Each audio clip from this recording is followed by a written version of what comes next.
So today we're wrapping up our week of daily climate change discussions with a look at what you can do. All week I've shown you different ways climate change is increasing temperatures and extreme weather, and the toll it's starting to take on San Diego.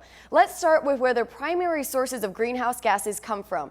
Transportation and energy are responsible for over half.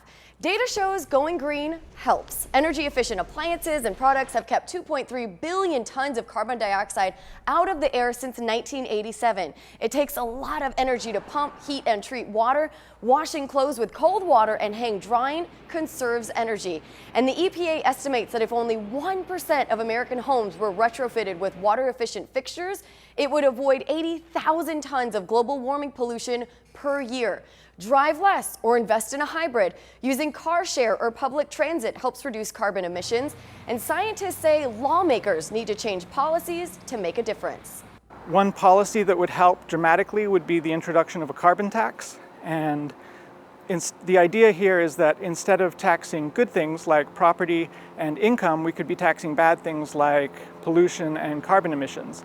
And that would help bring the social cost of carbon in line with the private cost of carbon, which should decrease our reliance on fossil fuels. And if you're willing to take a bigger step, consider transitioning to a plant-based diet, or at least eat more meatless meals. Approximately 10% of the U.S. energy goes into food production, and about 40% just ends up in landfills. The UN will tackle climate change next week on a global scale, but locally, we can make a difference too, some small and some a lot bigger. Jim?